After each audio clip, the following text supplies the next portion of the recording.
কোনো গাভী লাগে না, গাভী ছাড়াই এরা দুধ তৈরি করতেছে। ভেজাল দুধগুলো কোথায় বিক্রি হয়? বিভিন্ন কোম্পানি, ধরেন আকিজ আছে, প্রাণ আছে, বেরাকো আছে। কেমিস্ট্রি সার্টিফিকেট তা বছরে 4টা ট্রেনিং হয়, ওই ট্রেনিং এর সার্টিফিকেট আছে, আমার হেলথ সার্টিফিকেট আছে। আর কি লাগবে বলেন?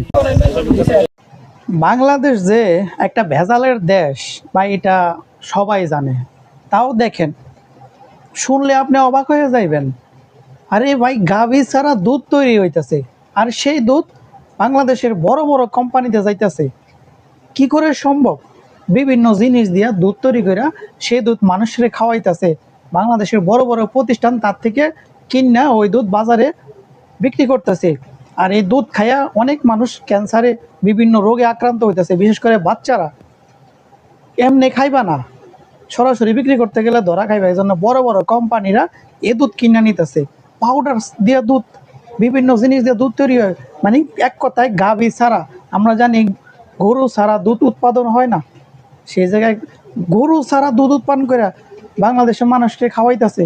আরে ভাই, এই বাংলাদেশের ভিতরে সবই সম্ভব, এমন একটা দেশ। আবার এই দুধটা যিনি উৎপাদন করতেছে, উনি বলতেছে আমার গাভী নাই, তাতে কি হয়েছে, কিন্তু আমার হেলথ সার্টিফিকেট আছে। তাইলে এবার বোঝেন, এই 2 নাম্বারই ব্যবসার জন্য সে সার্টিফিকেটটা পাইলো কোথায়? আসল কথা হইলো ওই যে গোড়ায় ভেজাল আছে। এই গোড়ায় যে পর্যন্ত ভেজাল দূর না করব, এই দেশের দুর্নীতিও ততদিন বন্ধ হইব না।